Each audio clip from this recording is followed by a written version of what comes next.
आज हम सब लोग जिस परिस्थिति और स्थिति में हम सब लोग यहाँ खड़े हैं, तो हम सब लोगों का जो मार्ग है वो अब संघर्ष का रास्ता है।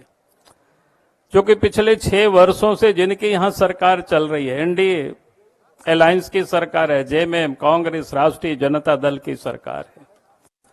यानी इसकी सरकार का मतलब ही है कि कानून व्यवस्था बिल्कुल बर्बाद कर देना। यानी आज अगर इस राज्य के अंदर में हम देखें तो लगातार ये चोरी हो रही है, डकैती हो रही है, हत्या हो रहा है, अपहरण हो रहा है।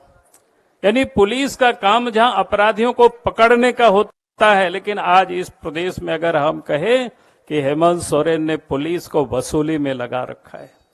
आज इस प्रदेश में आम जनता परेशान है, चारों तरफ यही काम चल रहा है, सरकार से जो जनता उम्मीद करती अमन चैन होगी। जब तक प्रदेश में कोई अमन चैन नहीं होता है तब तक इस राज्य की प्रगति नहीं हो सकता है। लेकिन मानो आज इस प्रदेश में जब 6 वर्षों से सरकार चल रही है लोगों की, तो 6 वर्षों में 6 कदम भी सरकार आगे नहीं बढ़ी। यहां तक कि इन्होंने जो घोषणाएं की थी उस पर भी वो अमल नहीं करते हैं, और इसलिए इनसे आप क्या उम्मीद कर सकते हैं। यानी आज इस प्रदेश के अंदर में कानून व्यवस्था बिगड़ा हुआ है। इस राज्य में भ्रष्टाचार चरम पर है। आज कोई भी सरकारी दफ्तरों में बिना पैसे से काम नहीं होते। आज आम जनता परेशान है, और इसलिए मैं कह रहा हूं, जब तक ये लॉ एंड ऑर्डर ठीक नहीं होता है, करप्शन समाप्त नहीं होता है, तब तक कोई विकास की हम कभी सोच नहीं सकते। और जब तक इस प्रदेश में हेमंत सोरेन के नेतृत्व में एनडीए अलायंस की सरकार रहेगी, तो लॉ एंड ऑर्डर ठीक हो सकता है, न भ्रष्टाचार समाप्त हो सकता है। अगर ये समाप्त नहीं होगा तो फिर विकास की हम उम्मीद नहीं कर सकते। और इसलिए मैं आज आप सब लोगों से कह रहा हूं, क्या जरूरत है कि अब तो ये दूसरे बार सरकार बनी, इसकी भी कार्यकाल 5 साल पूरे हो गए, 1 साल पूरा हो गया। और अगर आप पूरा देखें तो आप देखेंगे जितना पहले भी जो इन्होंने घोषणा किया था, नौजवानों के लिए नौकरी देंगे, भत्ता देंगे, कुछ दिया नहीं। किस तरह घोषणाएं की थी कि 3200 रुपया में खरीदेंगे, लेकिन इस बार तो खरीदने की घोषणा छोड़ दीजिए, अभी शुरुआत भी नहीं हुआ है।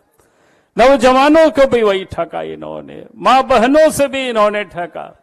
और इसलिए मैं आज आप सबसे यही कह रहा हूं कि आज जहां कहीं भी अगर सरकार की ओर से कोई अत्याचार होता है तो हमें आप मूक दर्शक बने नहीं रहना है। हम सबको अब मिल करके संघर्ष के रास्ते हम सबको अपनाना होगा। यही एकमात्र रास्ता है, क्योंकि झारखंड की जनता दुखी है, झारखंड की जनता त्रस्त है।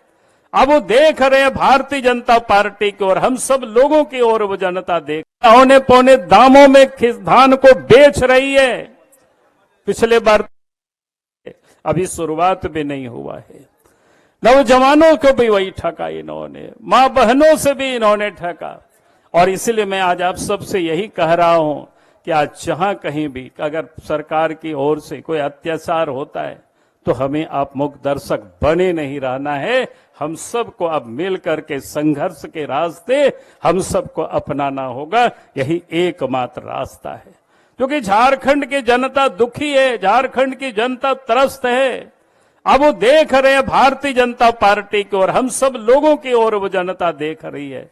और इसलिए आज जरूरत है कि हम जहां कहीं भी है, जिस स्तर पर भी हैं, वहीं पर हमें जो गलत हो रहा है उसका हमें संगठित होकर के, एकजुट होकर के हमें ये विरोध करना है, हमें संघर्ष करना है। यही निवेदन और यही अपील के साथ ही मैं अपनी बातों को समाप्त करता हूं।